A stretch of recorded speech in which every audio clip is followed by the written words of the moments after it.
Habari gani, karibuni, asanteni kwa kuwa nami leo.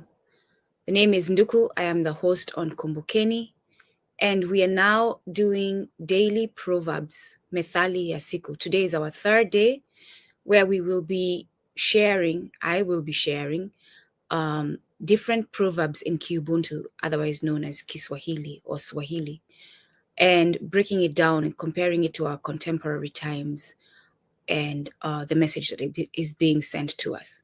So today our proverb is chaka la simba halilali nguruwe.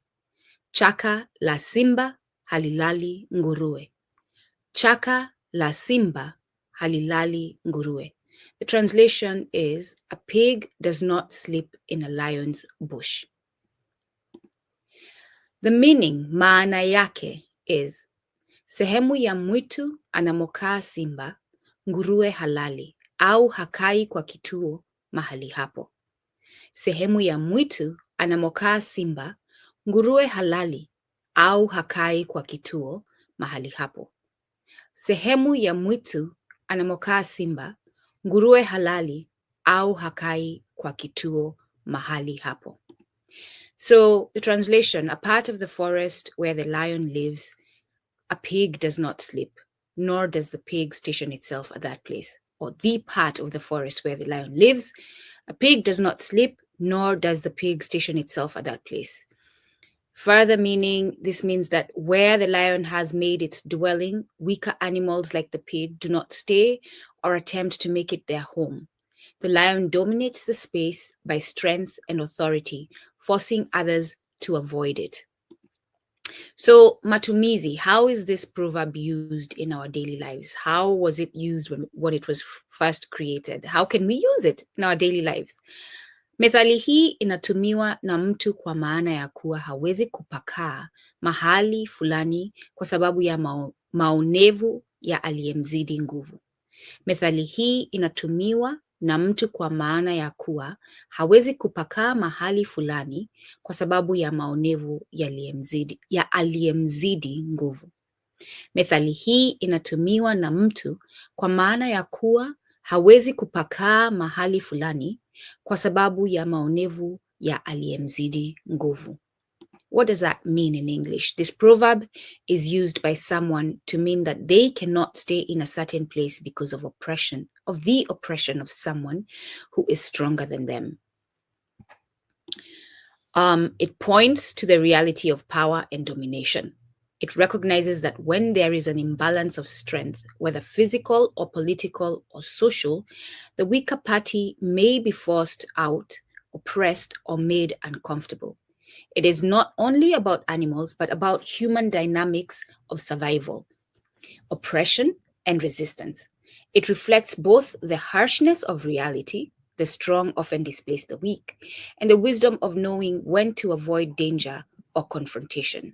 Right? Baba Mbandaka, I believe, is one who told us the gazelle is always running away from the lion because it understands what that relationship is. The deeper meaning, right? Now let's look at it, apply it to our contemporary African experiences, WanaUbuntu experiences.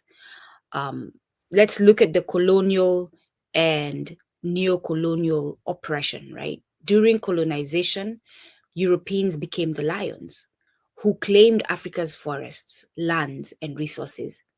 Africans, treated as the pigs in this power dynamic, were forced from their homes, traditions, and sovereignty.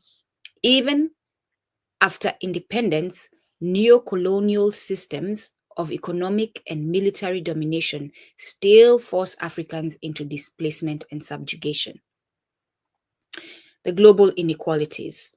Today, powerful nations and corporations dominate global trade, technology, and political structures, while African nations are pressured into disadvantageous positions.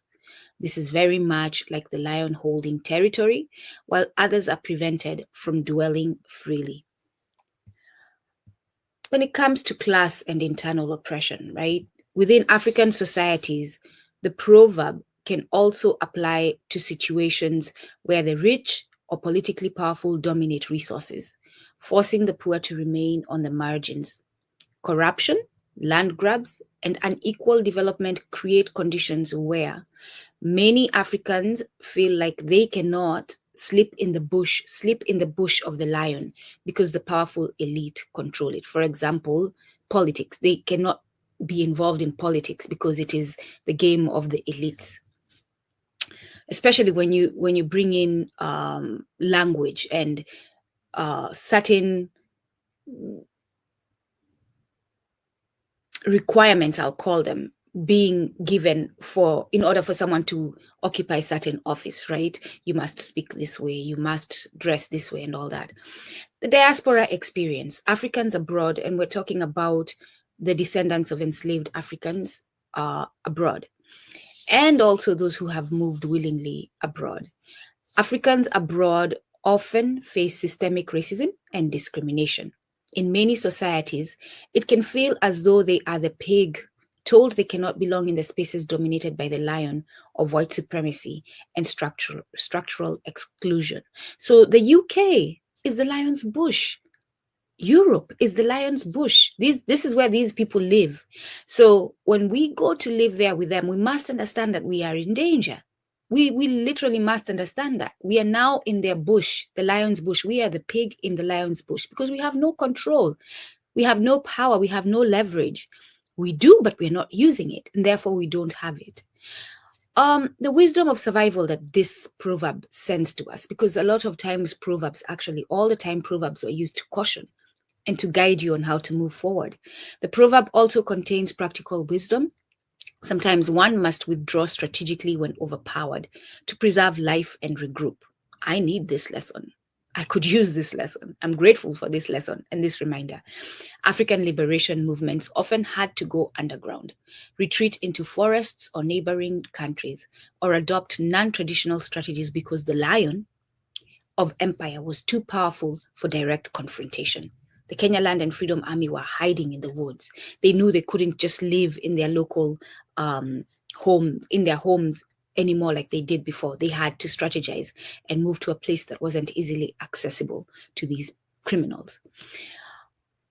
How can we further invoke this, right? In summarizing, as a critique of oppression, it shows that how Africans are still displaced from lands, wealth, and power by stronger global and internal forces. It is a reminder of strategy, advising African people not to enter situations of guaranteed harm, but instead find alternative ways to resist, grow, and eventually shift the balance of power. As empowerment through awareness, this proverb teaches Africans to recognize power imbalances and not be naive about who controls spaces, but also, and this is the key part, but also to plan for when the lion can be challenged and overthrown. We must not sleep on the lion because the savannah is for us all. The globe is for us all. And therefore, we need to exist, especially when the lion is going beyond its territory. We must do something about it. We must remind the lion that the savannah belongs to all animals. So again, if you're interested in learning KiUbuntu Swahili with Kumbukeni, we have weekly lessons, live practice, writing, and community engagement on our Patreon page. The tiers are running from $9 a month to $50 a month. You can pick whichever tier suits you based on what you're seeking and what services I'm offering there. This is an opportunity for you to be in community, to experience culture, to return, to reclaim to culture, our culture, and to have conversations with like-minded people, or with people who are willing to challenge the status quo, people who are willing to think differently, people who are willing to center ourselves in a way of being that will promote our well-being and sustain it and defend it. So join now on Patreon, patreon.com/Kumbukeni. patreon.com/Kumbukeni. Kumbukeni is KUMBUKENI.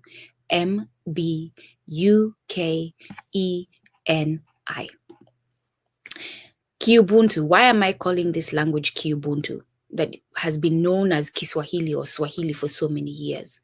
Because it was the word Swahili was given to us, and I've advised you all, I've suggested check out Robin Walker. He's an educator, mwalimu in the UK, but he has a website that you can all access and see the work that he's done. He's also written a book, and I'll share that book. I wasn't prepared for it today.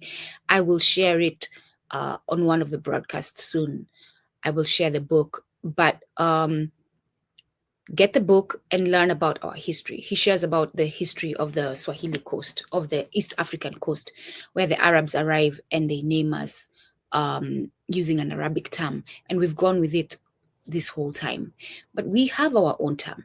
Ki, we know ki, that prefix in our languages, in Bantu languages, means language of, right?